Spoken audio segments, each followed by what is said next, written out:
जब आपका मन आपको परास्त कर रहा है, जला रहा है, वो जलन सिर्फ मन को प्राप्त हो रही, आपको नहीं। आप बिल्कुल दूर हैं, आप दृष्टा हैं, आप साक्षी हैं उसके, आप स्वामी हैं उसके। यदि आप स्वीकृति नहीं देंगे तो आपसे पापाचरण नहीं करा पाएगा। आपको डरना नहीं कि अब मन में काम आ गया, क्रोध आ गया, अब तो मेरी दुर्गति हो जाएगी, बिल्कुल नहीं। ये चार बातें बहुत जल्दी मन को प्रभु में लगा देंगे। अगर आप पकड़ पावे, ना पकड़ पावे तो भोगे। फिर आपका मन आपको जलाएगा, फिर आप रोएंगे, चिल्लाएंगे, भागेंगे। कहां भाग के जाओगे? जो संसार में फंसे हुए जन है वो तो भाग के यहां आ रहे हैं श्री जी की शरण में। यदि आप अपने मन को संभाल नहीं पाए तो फिर कहां भाग के जाओगे? इन्हीं की शरणागति से तो निर्विकार हुआ जाता है, निश्चिंत हुआ जाता है, निर्भय हुआ जाता है। इनके चरणों को छोड़कर कहां निश्चिंतता होगी, कहां निर्भयता होगी? पहला, बिल्कुल ये जीवन की वो दवा है जिससे आप बिल्कुल ठीक हो जाएंगे यदि ये जीवन में उतार लें तो। हृदय में लिख लो, दिमाग में लिख लो, किसी नोटबुक में लिख लो जो आप रोज स्वाध्याय करें। पहला, जहां जहां मन जाए, जिस वस्तु व्यक्ति स्थान में, तत्काल अपने प्रिया प्रीतम की भावना कीजिए। ये राधा वल्लभ लाल जी, क्योंकि ये व्यक्ति पहले भी नहीं था, बाद में भी नहीं रहेगा। बीच में जो व्यक्ति दिखाई दे रहा है, ये व्यक्ति नहीं, मेरे प्रभु है। वस्तु नहीं, मेरे प्रभु है। ये स्त्री नहीं, ये प्रभु है। ये पुरुष नहीं, ये प्रभु है। ये पापी नहीं, ये प्रभु है। ये महात्मा नहीं, ये प्रभु है। मान लो, सवाल हल हो जाएगा। दूसरा, जहां जहां मन जाए वहां वहां मिथ्यात्व भाव करके, ये सब माया का विलास। राधा वल्लभ, श्री हरिवंश, राधा वल्लभ। और मन का एक स्वभाव है, जहां हम परिचय उसका ये जान जाते हैं स्वभाव का, तो हम उससे शासन में ले लेते हैं। लोग परिचय नहीं जानते। जीव ही आप जानेंगे, ये भागाते हुए आ जाएगा। इसको सेकंड में भी कम समय में अधीन किया जा सकता है, और पूरा जन्म लग जाएगा फिर भी अधीन नहीं कर पाओगे। बात को समझिए। ये एक सेकंड में विश्व ब्रह्मांड में कहीं भी यदि इसका परिचय है, वो तत्काल पहुंच जाएगा। वायु भी इसके समान वेगवान नहीं है मन। अगर अमेरिका गए हैं, आपने वो दृश्य देखा है, कोई एरिया, महल, घर, जो भी, एक सेकंड के कम हिस्से में वो पहुंच जाएगा। ऐसे मन को प्रभु में लगाने के लिए जहां मन जाए, और जाना कि गया, इतना सावधान साधक होना। गया वो तत्काल आ जाएगा, उसको बुलाना नहीं पड़ेगा, वो तत्काल लग जाएगा। राधा वल्लभ श्री हरिवंश, राधा वल्लभ श्री हरिवंश, राधा वल्लभ। हो सकता है 5 बार न कह पाओ, फिर भाग जाए, फिर उसे लाना है। इसे कहते हैं अभ्यास योग। अभ्यास योग युक्तेन चेतसा नान्यगामिना। एक दिन ऐसा आएगा, नान्यगामिना, ये जाएगा ही नहीं, ये नहीं जाएगा। फिर दिव्य शाश्वत परम पुरुष की प्राप्ति इसी से हो जाएगी। तीसरा, हमारे मन में जो सही स्फुरणाएं हो रहे हैं उसका सपोर्ट जरूरी है। विरोध से ही मन केवल काबू में नहीं होता है, सपोर्ट जरूरी है। अब सपोर्ट शब्द से कितना मन प्रसन्न हो रहा है, हर्षित हो रहा है, उस बात का सपोर्ट जो गुरुवाणी, शास्त्र, संतजनों की वाणी, उसके अनुकूल वो बोल रहा है। चलो आज हम तुम्हारी बात पूर्ण कर देते हैं। वो कहता है मुझे आज मीठा खाने की बहुत इच्छा है। ठीक है, हम श्री जी को भोग पधराते हैं, नाम कीर्तन करते हैं, आचमन कराते हैं, फिर उसको पा लेते हैं। बिल्कुल वो आपको भजन में विरोधी भाव नहीं पैदा करेगा। कहीं कहीं मन को सपोर्ट करना है, वो कहीं कहीं शास्त्र सम्मत गुरु आज्ञा के अंतर्गत सपोर्ट जरूरी है, जरूरी है। बिल्कुल विश्वास मानिए, ये 4 बातें जो बता रहे हैं ये जीवन की धरोहर है जो आपको दे रहे हैं। चौथी बात, जो शास्त्र विरुद्ध दोष वाली सलाह दे रहा है, बिल्कुल नहीं, बिल्कुल नहीं, बिल्कुल नहीं।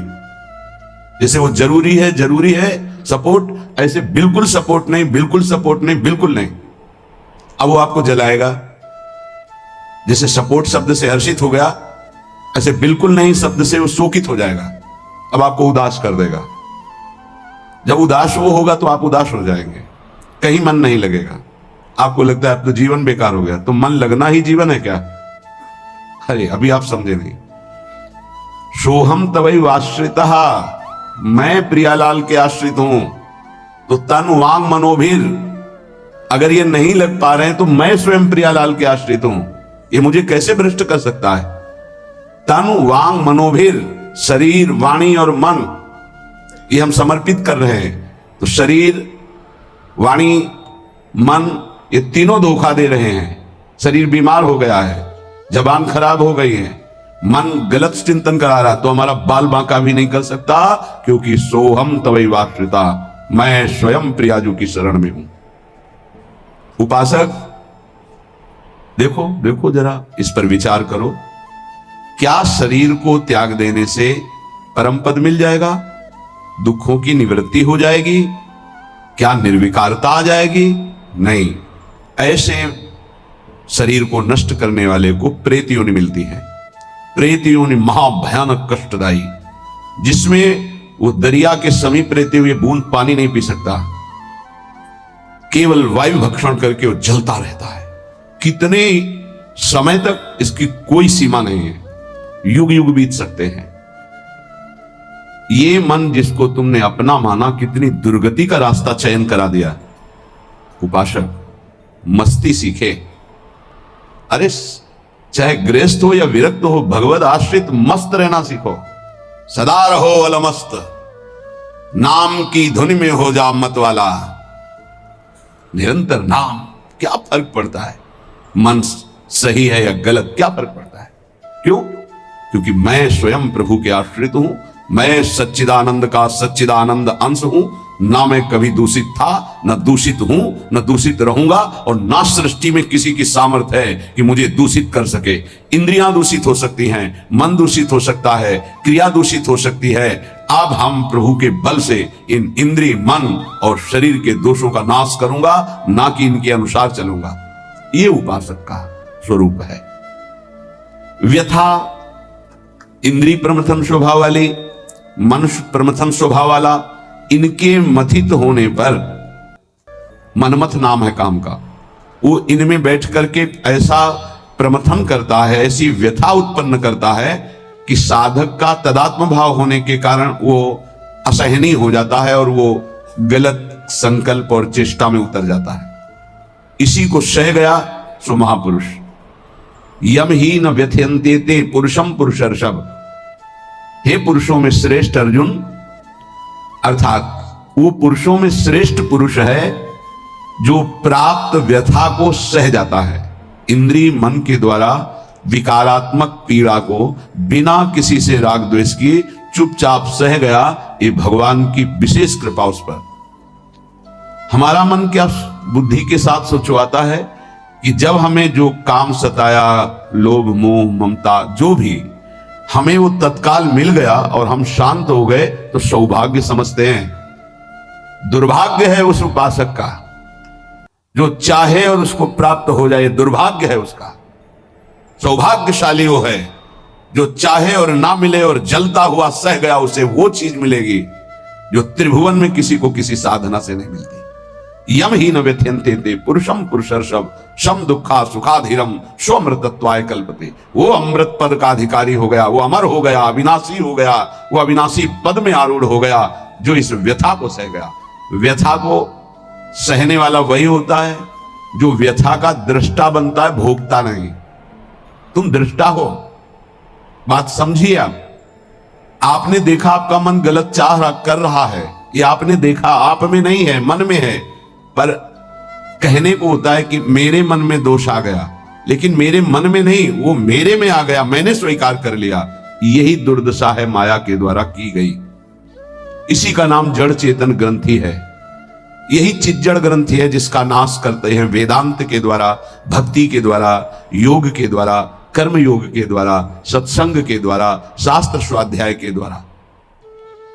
आपको विविध शास्त्रों का सार 5 मिनट में मिल गया, जो जीवन भर प्रयोग किया गया शास्त्र स्वाध्याय करके संतों की कृपा से, वो 5 मिनट में मिल गया। अगर इसे स्वीकार कर लें तो बहुत जल्दी आप महात्मा बन जाएंगे, चाहे गृहस्थ में हो या विरक्त में। महात्मा का संबोधन स्थिति से है, बाहरी किसी पद पदवी से नहीं। स्थिति होती है, उसे महात्मा कहते हैं। महात्मा शब्द भगवान के आगे भी लगता है, महात्मा श्री कृष्ण, ऐसा कई बार महाभारत में संबोधन हुआ। महापुरुष भगवान को कहते हैं, वंदे महापुरुष ते चरणारविंदम।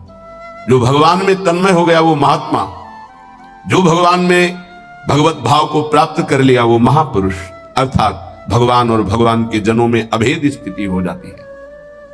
अगर ये आज जो चर्चा हो रही इसको आप अपने जीवन में नहीं धारण कर पा रहे तो दुर्भाग्य है, जलोगे, रोगे, परेशान कर देगा तुम्हें मन। इसको बहुत बार सुनना, एक एक शब्द ये अमृत है, ये जीवन का सार हम आपको बता रहे हैं। मन से लड़ने की ये युक्तियां हैं जिससे साधु अपने मन को भगवान में लगाकर शांत करता है। जब हमारा मन भगवन्मय होने लगता है तो उसमें भाव का प्रादुर्भाव हो जाता है।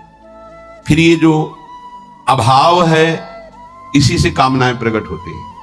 शब्द को पकड़ना, मन में सुख का अभाव ही भोगों की कामना पैदा करता है। मन में भगवत भाव ही निर्विकारता की स्थिति प्रदान करता है। जब आप इन 4 सूत्रों का प्रयोग करके मन को भाव में ले आएंगे तो यही मन जो आपको रुलाता है यही नचा देगा। पायो जी पायो मैंने राम रतन धन पायो, नाच पड़ोगे कि वस्तु अमोलक दी मेरे सतगुरु, निष्दिन बढ़त सवायो, रात दिन आनंद बढ़ रहा है, सदगुरु ने निहाल कर दिया। किसी को ऐसा लगता हो कि हाथ रखने से ये विकार नष्ट हो जाते हैं, आज तक हमने कहीं शास्त्र में नहीं पाया ऐसा, कई संतों से ऐसा नहीं पाया। सबने उपदेश दे करके, कृपा शक्ति दे करके साधन में लगाया और उसको परिपक्व किया, उपासक को बलवान बनाया। अगर ये आशीर्वाद से होता तो उपदेश ना देकर सबके हाथ माथे पे रख देते, भगवान सबका मंगल करें, सब निर्विकार हो जाएं। कभी ऐसा नहीं हुआ है, ना ऐसा हो सकता है। हम जब संतों के वचन पर श्रद्धा करते हैं और उसको स्वीकार करके आचरण में लाते हैं तो वही आशीर्वाद हो गया कि हमारा पुरुषार्थ सार्थक हो गया। हमारा प्रयत्न गुरुदेव के वचनों के अनुसार, प्रयत्न की शक्ति गुरु कृपा, तो आगे जो भक्ति का रंग वो गुरु कृपा, मोक्ष जो वो गुरु कृपा, भगवत साक्षात्कार गुरु कृपा, पर उसमें हमारी पूरी शक्ति उनकी आज्ञा पालन में लगी है। इसीलिए प्रधान कृपा हमारी हुई। हम प्रधान कृपा अपने ऊपर नहीं करते और तो सहायक कृपा सब है। भगवान की कृपा मानव देह मिला, सत्संग मिल रहा है। गुरु की कृपा स्वीकार किया, मंत्र दिया, नाम दिया, उपदेश कर रहे हैं। शास्त्र कृपा हमें सुलभ मार्ग, भगवत मार्ग, उससे नाना प्रकार के बचाव पक्ष की बातें, उसमें आसक्त होने की बातें दोनों बताई गई। परमार्थ में कैसे आसक्त हुआ जाता है, परमार्थ में कैसे बचा जाता है, शास्त्र कृपा भी है। अपनी कृपा हम नहीं कर पा रहे। अपनी कृपा, अब हमको इस संसार समुद्र से मुक्त होना है, डूबना नहीं, इसमें पार जाना है। अब मुझे वही करना है जो मेरे गुरुदेव कहते हैं, शास्त्र कहता है। अब इसके विपरीत नहीं, ये अपने ऊपर कृपा हो गई। कोई बिरला समझ पाता है गुरु कृपा को। हमारी सदैव दृष्टि पार्थिव रही है, व्यवहारिक रही है, लौकिकी दृष्टि रही है। इसीलिए हम गुरु की बात में भी लौकिकी, व्यवहार की, स्वार्थपना देखते हैं। नहीं नहीं, ये केवल आपके लिए है। आपको दुलार करना या डांटना, आपको अपना मानना, अधिक प्यार दिखाना, आपके मन को चुराकर प्रभु में लगाना है। उस मन को ऐसे आसक्त किया जाता है, भय दिखाकर, प्रलोभन दिखाकर, दुलार करके, कि आपका मन श्री जी के चरणों में ऐसे समर्पित हो जाए कि आप निहाल हो जाएं, आप सुखी हो जाएं। अंदर की बात यही होती है। कभी सैकड़ों बार देख करके, मिल करके आपको दुलार करना, कभी वर्षों आपकी तरफ बिल्कुल न देखना, न संभाषण करना। क्या समझते हो आप? पहले आपको प्यार करते थे, अब नहीं करते। पहले आपको प्यार का व्यवहार दिखाई देता था, अब तुम्हारे ऊपर वास्तविक प्यार की वर्षा हो रही है, जो ना देखकर, ना बोलकर भी अंदर से चिंतन करते हुए तुम्हारी चित्त वृत्ति को भगवदाकार किया जा रहा है। कहीं तुम पांच भौतिक शरीर में आसक्त ना हो जाओ। अगर पांच भौतिक शरीर में आसक्त हो गए गुरु के, तो शरीर छूटने के बाद तुम्हारे मन में आएगा अब मैं अनाथ हो गया। नहीं, तुम ऐसे बलवान बनो, ऐसे गुरु आसक्त बनो कि तुम्हारे अविनाशी गुरुदेव का परिचय तुम्हें प्राप्त हो जाए। मेरे गुरुदेव प्रियाजू की नित्य सहचरी हैं, वो कैसे मर सकते हैं? वो हमारे भाव में हैं, वो हमारे संग हैं, हमारे आसपास हैं, वो जागृत में हैं, वो स्वप्न में हैं, वो सुषुप्ति में हैं। मैं कभी अपने गुरुदेव से एक पल भी अलग नहीं होता। ये स्वरूप है। अध्यात्म को समझिए। कुछ व्यवहारिक साधक ऐसे हैं जो व्यवहार में राग द्वेष करते हैं। गुरुदेव व्यवहारिकी नहीं है, गुरुदेव परमार्थ वस्तु है। व्यवहार की लीला तुम्हारे साथ इसलिए हो रही कि तुम परमार्थ को जानते नहीं हो। जैसे बालक घुटनों के बल चलता है तो पिता घुटनों के बल हो जाता है और उसके साथ साथ उसको सुख पहुंचाने के लिए वैसे ही चलते हुए बोलता है। इसका मतलब यह नहीं कि पिता बालक हो गया, वो केवल बालक के लिए वो ऐसा बना है। वो केवल उसको सुख देने के लिए, मेरा पुत्र है इस संबंध के लिए। ऐसे ही आपसे विनोद करना, आपको दुलार करना, आपके चित्त का आकर्षण करना प्रियाजू को भेंट देने के लिए है। तुम्हारा तन, तुम्हारा मन, तुम्हारा जीवन मेरी लाडली का बन जाए इसलिए है, मेरा बन जाए इसलिए नहीं। मेरा तो मेरा भी तन मेरे को प्रिय नहीं, तुम्हारा तन कैसे प्रिय हो सकता है? मेरा तो मेरा मन प्रिय नहीं, तुम्हारा मन कैसे दुलार करने के योग्य हो सकता है? इस रहस्य को समझोगे तो परमार्थ के दिव्य पथिक बन जाओगे। मन, तन, प्राण और मैं स्वयं प्रियालाल का हूं। अब हमको इसकी कोई परवाह नहीं कि मेरा मन क्या कहता है, मेरा तन क्या करता है, मेरे प्राण रहें कि ना रहें, मेरी गति बने कि ना बने। अब इस पर ऐसे उपासक के हृदय में ज्यादा समय नहीं लगता और भाव का प्रकाश कर देते हैं आचार्य, इष्टदेव, गुरुदेव। तब वो हृदय के नेत्र जब खुलते हैं तो इन नेत्रों में प्रकाश होता है। काल का साधना बन रही बढ़िया, कल साधना ना बने, ऐसे रोग हो जाए, ऐसी शरीर की स्थिति हो जाए, ऐसी मना स्थिति हो जाए तो हमें भगवत प्राप्ति नहीं होगी क्या? होगी। बोले क्यों होगी? तुमसे कोई साधन तो बनता नहीं। बोले हमने साधन का आश्रय नहीं लिया, हमने तो प्रियाजू का आश्रय लिया। सर्वेषु साधन वरेषु चिरम निराशा। बात समझना, ये आंतरिक है, आध्यात्मिक। भरोसा केवल प्रभु का, आश्रय केवल प्रभु का, इसी से भगवत प्राप्ति होती है। पूर्व में जब प्रथम बोलना शुरू हुआ था मुरारी से, उनसे यही आश्रय तत्व पर केवल चर्चा होती थी। आश्रय को समझिए। अगर आश्रय साधन का तो भोग साधन का होता है, साधन सुख का भोग होता है। इसीलिए यह गुण साधनते नहीं, बड़ा सूक्ष्म है। अब जैसे अल्पज्ञ साधक है तो सोचता है कि फिर तो साधना ही नहीं करनी चाहिए। तो अभी तक आप कर रहे थे क्या? आपसे करवा रहे थे जिनके आश्रित हो। ऐसे भाव में आओ। साधन हो रहा है, प्रभु को समर्पित हो रहा है। नहीं हो रहा है तो हम तो प्रभु को समर्पित ही हैं, हमारी भगवत प्राप्ति तो पक्की है। भाई ये समझ आनी बहुत कठिन हो जाती है। हम परिक्रमा लगाया है तो कह सकते हैं कि हम भगवत प्राप्ति कर सकते हैं क्योंकि साधन का भरोसा है। अगर नहीं लगा पाए तो भी हमारे भरोसा में कमी हो जाएगी। आप आखिरी बात समझ लीजिए, यदि आपने अंदर से आश्रय हमारे प्रियालाल का ले लिया, कुछ नहीं बन रहा, तो भगवत प्राप्ति हो जाएगी। हमारी बात समझ लेना। ये हम बहुत समझी सोची हुई बात कर रहे हैं। आश्रय आपका कहां है? एक क्षण के आश्रय को प्रभु बहुत बड़ा मान लेते। ध्यान रखना, जब बाली जी का भगवान ने प्रहार करके वध किया तो आखिरी श्वासें बाली जी की भगवदाकार थी, पर भगवान से बड़ा छुपा के वचन बोले। हृदय प्रीति, मुख वचन कठोरा। भगवान की तरफ देखकर कहा, मैं बैरी सुग्रीव प्यारा, कारण कौन नाथ मुहि मारा। हम दोनों भाई हैं, हमें अपने भाई की हर चेष्टा को पता है। जैसा मैं वैसा मेरा भाई। बहुत बड़ा भजनानंदी नहीं, हम जानते हैं, बचपन से साथी है। और मैंने कभी आपका विरोध नहीं किया। आपने मारा क्यों मुझे? जो सूक्ष्म बात भगवान, तुम्हें जानते थे कि सुग्रीव मेरे आश्रित हो गया है? अरे अभिमानी, मेरे आश्रित का वैरी मेरा वैरी होता है। तो कितने दिनों के आश्रित हुए थे सुग्रीव जी? कोई माला चलाई थी, ध्यान किया था, तपस्या की थी, और निष्काम आश्रय नहीं था, सकाम आश्रय था। बाली मारा जाएगा, मैं किष्किंधा का राजा बनूंगा। और जब राजा बन गए, महाराज जी राम जी प्रवर्षण पर्वत पर रहे, एक दिन भी दंडवत करने न दिन में गए न शाम के गए, 4 महीना नहीं गए। फिर वहां से भयभीत वाले वचन जब भगवान लक्ष्मण जी को जाके बोल दो कि जो बाली को वही बाण तूड़ीर में है उसमें, तब आके दंडवत, नाथ विषय हरि लीने से ज्ञान। हम आपको बात बता रहे हैं प्रमाण सहित। भगवान ने जो वचन कहे उस बहुत मानने और समझने वाली बात। तुम जानते थे कि सुग्रीव मेरे आश्रित हो गया। अरे अभिमानी, तुम मारना चाहता मेरे आश्रित का वैरी मेरा वैरी, मेरे आश्रित का मित्र मेरा मित्र, इसलिए मैंने तुम्हें मारा। फिर वो आगे की जो बात अनुज बधू भगनी सुत नारी व्यवहारिक की बात कही, आंतरिक बात जो कही, मेरा शरणागत मेरे आश्रित। अन्य आश्रय टिकाऊ नहीं है, पहले दिमाग में रख लो। यहां तक कि साधना का आश्रय भी। इसीलिए सर्वेषु साधन वरिष्ठ चिरम निराशा।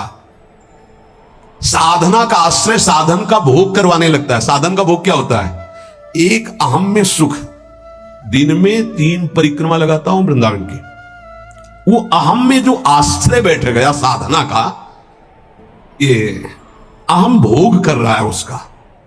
3 लग गई तो कोई बात नहीं, 3 दिन नहीं लगी तो कोई बात नहीं, उन्हीं के तो आश्रित। मानो कोई ऐसी शरीर की अव्यवस्था, प्रमाद नहीं होती, प्रमाद नहीं होता भक्तों में। आश्रय हमारा प्रभु का, जैसी उनकी रुचि हो वैसा चलावे। बहुत बढ़िया साधन बन गया तो हमें कोई हर्ष नहीं है, और कोई साधन नहीं हुआ तो हमें कोई शोक नहीं है। यह स्थिति समझना बड़ा कठिन है। जब तक उपासक भगवान के आश्रित नहीं होता, तब तक वो किसी न किसी पराधीनता को स्वीकार करता रहता है, और इसीलिए उसका दुख नहीं मिटता। अन्य आश्रय परिणाम दुख।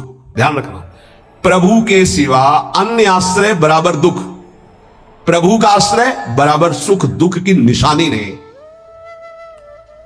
संसार में प्रगट आश्रय भोगों का, शरीरों का, पदों का, धन का बड़ा आकर्षण है। स्त्री का आश्रय, पुत्र का आश्रय, मकान का आश्रय, बड़े बड़े आश्रय हैं अंदर। जब तक ये आकर्षण रहेगा तब तक भगवान में आकर्षण नहीं होता। और अंदर सब आकर्षण में वही कृष्ण का है। भगवान का आश्रय होते ही त्रिभुवन की प्रिय से प्रिय वस्तु से राग खत्म हो जाएगा। ये पहचान है, कोई प्रिय नहीं लगेगा। वही प्रिय लग रहे हैं, उनके सिवा वास्तविक आज भी किसी को कोई प्रिय नहीं लगता।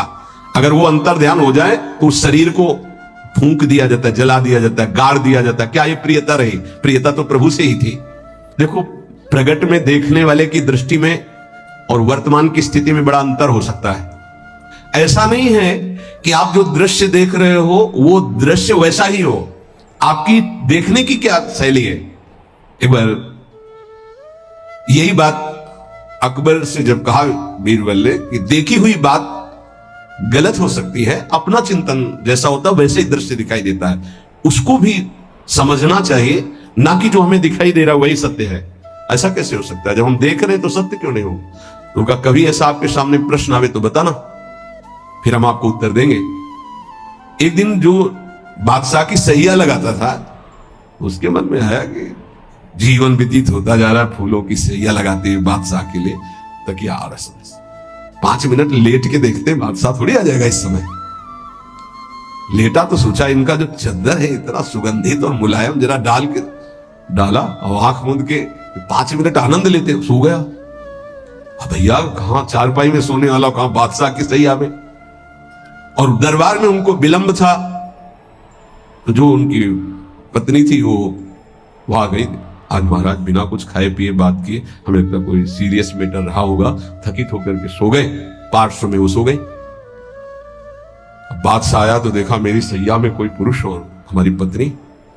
तलवार खींची तो कहा, उसने कहा था बीरबल ने कि दृश्य झूठा हो सकता है। उसको बुला के कहते हैं दृश्य कहां से झूठा हो सकता है, मैं सत्य देख रहा हूं। बुलाया और कहा कि तुम कहते थे दृश्य झूठा हो सकता है, देखने वाले की क्षमता के अनुसार दृश्य दिखाई दे। मैं देख रहा हूं मेरी पत्नी किसी गैर पुरुष के साथ पड़ी हुई, ये झूठा है? बोले महाराज झूठा भी हो सकता है। झूठा ही है मैं ऐसा नहीं कहता, लेकिन झूठा भी हो सकता है। अब कौन पुरुष है हमें तो पता नहीं, लेकिन आप 2 मिनट खंबे की आड़ में रुकिए। रानी को जी बोले आप किसके साथ सो रहे? महाराज के साथ। बात नहीं की?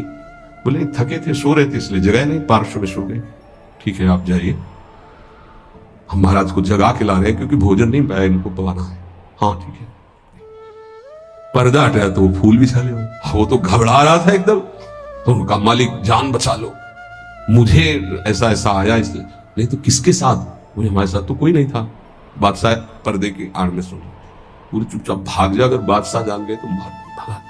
बोले सरकार देखा दोनों निर्दोष थे, यदि आप मारते तो दोनों की हत्या आप कर सकते थे, लेकिन दोनों निर्दोष थे। हमारी दृष्टि प्राकृतिक दृश्यों का फाइनल नहीं कर सकती, फिर सच्चिदानंद का कैसे? तो हमें अपनी दृष्टि सुधारने, वीत राग, जिनका राग बीत गया है, अर्थात परम वैराग्यवान, भगवत लीला का रसास्वादन, इसलिए परम वैराग्यवान परमहंस शिरोमणि सुखदेव जी को श्रीमद् भागवत कथन का अधिकारी श्री भगवान व्यासदेव जी ने जान करके भागवत दी। जब कोई प्रभु से विमुख हो जाता है तो नाशवान पदार्थों में और शरीर में, ये नाशवान है, इसमें राग हो जाता है। अब ये राग उससे पापाचरण कराता रहता है, वो भगवान की लीलाओं को नहीं देख सकता। हमारा सच्चिदानंद प्रभु की प्राप्ति का पहले भूमिका समझ ले।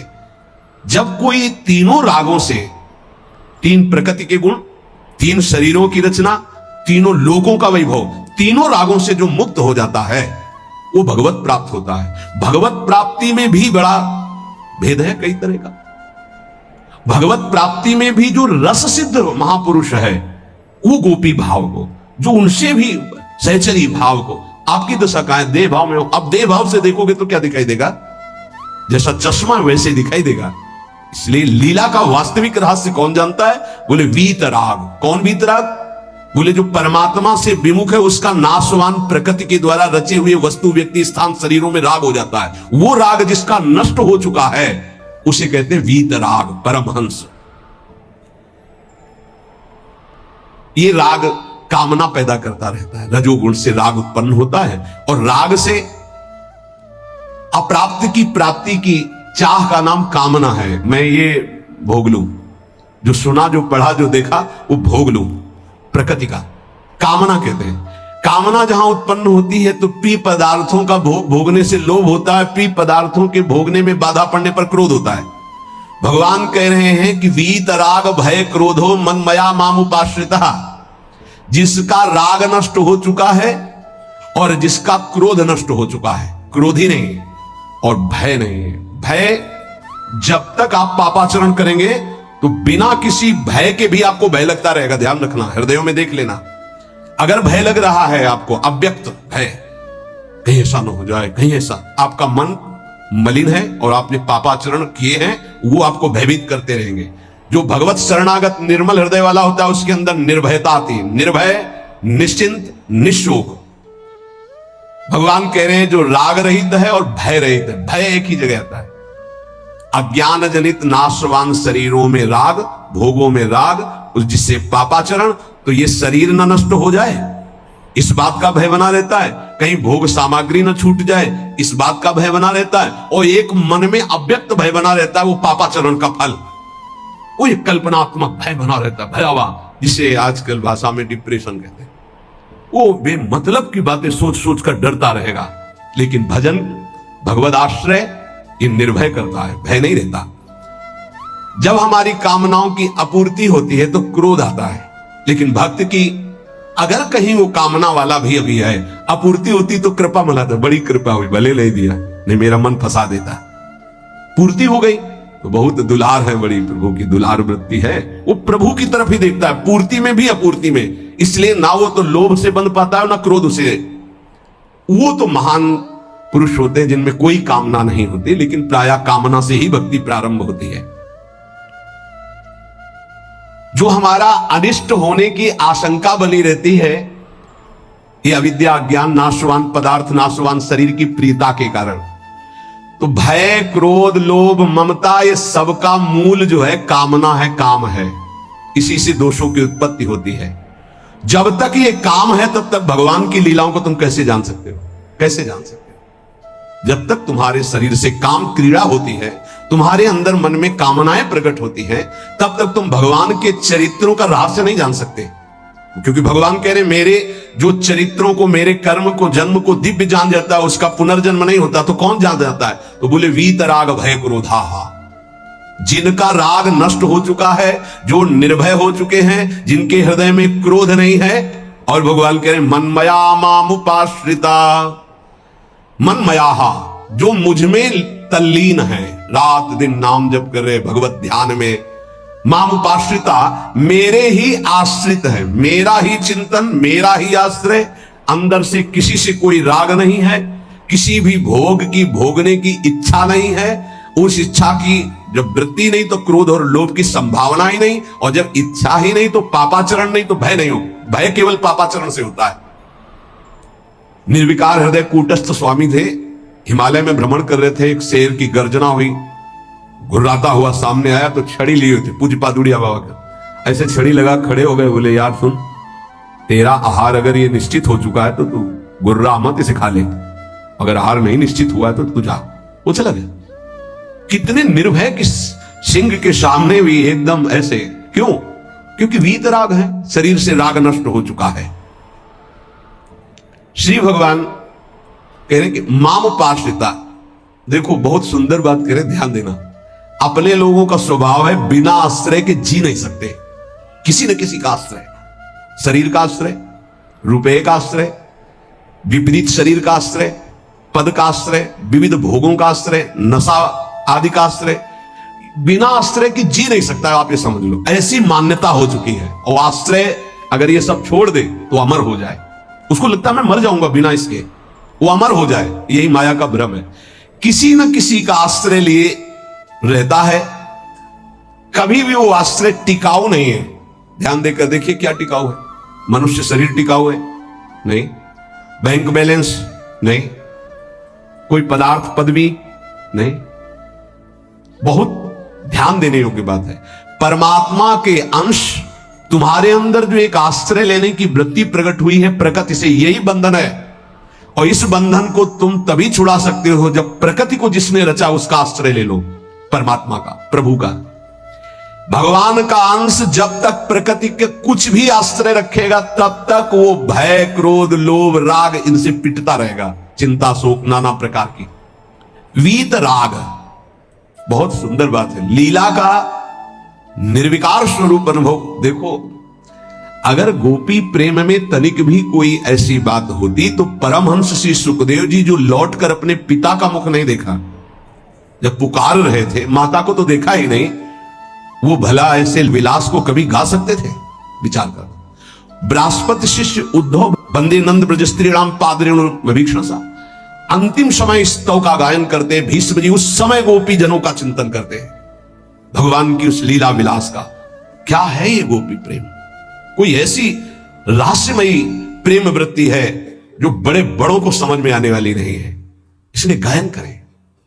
गायन से आप रास पंचाध्यायी के फलस्तुति को पढ़िए, उसमें लिखा है ये श्लोक, पुरा में याद नहीं, विक्रीडितम ब्रजबधु भीरदम च विष्णु, इस श्लोक में है कि जो श्री कृष्ण की इस रासलीला का जो गोपी जनों के साथ भगवान अद्भुत सुख वर्षा कर रहे हैं, इसका जो गायन करेगा, पाठ करेगा, वो हृदय रोग से रहित हो जाएगा।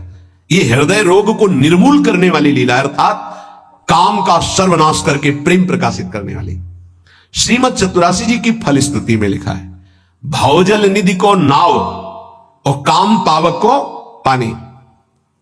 काम रूपी अग्नि को शांत करने के लिए लीला जल है। चतुरासी जी का गायन निष्काम करके प्रेम प्रकट करता है। यहां प्रार्थना है, अर्थ की तरफ दृष्टि मत ले जाना। अगर अर्थ कभी आप पढ़ भी ले तो उसको चिंतन में मत आओ, उसको छोड़ दो। जब तक आपकी भाव दशा ठीक नहीं, अभी आपके अंदर काम आता है, आपके अंदर नाना प्रकार की वासनाएं हैं, आप नहीं समझ पाएंगे। आप उसे प्राकृतिक भाव से अगर देखेंगे तो बात ठीक नहीं, क्योंकि प्रिया प्रीतम सच्चिदानंद में आपकी बुद्धि प्राकृतिक भाव सच्चिदानंद पर आरोपित करना, फिर वो बिगड़ जाएगा। इसलिए यहां प्रार्थना करते हैं, नवनिवृत्त निकुंज के पदों का गायन, चिंतन भागवत गीता जी के सिद्धांतों का, देह राग को शिथिल करके फिर चिंतन जो प्रकट होता है वो आंसुओं से भींगे हुए कपोल वाला होता है। गदगद सुर नैना सजल दंपति रस रहे भीन। इसलिए उपासक को चाहिए कि जब तक देह भाव शिथिल ना हो जाए तब तक ऐसे ऐसे श्लोक रस भरे हैं जिनको आप बिल्कुल नहीं समझ सकते। इसलिए भगवान की अवतार लीला, भगवान के उपदेश, देखो शास्त्रों में हमने पाया कि जब अपने शिष्यों को उपदेश गुरुदेव करते हैं तो उनसे कहते हैं कि देखो भाई, मेरे उपदेश से जो मेरा आचरण न मिलता उसे कभी स्वीकार मत करना। मेरे उपदेश से जो मेरा आचरण या शास्त्र की आज्ञा से जो मेरा आचरण न मिलता हो उसे कभी अनुकरण मत करना। क्यों? क्योंकि तुम्हारी स्थिति नहीं है, तुम अनुकरण करोगे परास्त हो जाओगे। मेरा जो तुम्हारे लिए उपदेश है, शास्त्र की जो आज्ञा, उसके अनुसार चलना। आप सोचो, जगत गुरु भगवान श्री कृष्ण की लीला का कोई अनुकरण कर सके? जैसे रास लीला का नहीं, भगवान इतनी गोपियों के साथ नृत्य कर रहे, भगवान के इस दिव्य प्रेम विलास को तुम रास किसको संबोधन कर रहे? बोले रास रचा के आ रहा है। घोर अपराध भरे शब्द बोल रहे हो। भगवान रास जो कर रहे हैं वो आत्म स्वरूप का विलास है, वो किसी व्यक्ति या स्त्री पुरुष का नहीं है। भगवान ने जो कुछ लीलाएं ऐसी की जिनका अनुकरण स्वाभाविक करके हम प्रेम मगन हो सकते हैं। कुछ लीलाएं हैं जिनका गायन करके प्रेम में मगन हो सकते हैं। कुछ लीलाएं हैं कि पढ़ सुन करके हम गर्वित हो सकते हैं, मेरे प्रभु ऐसे। तो रास लीला के पहले भगवान की जैसे लीला एक आती है गोवर्धन लीला, फिर रास लीला।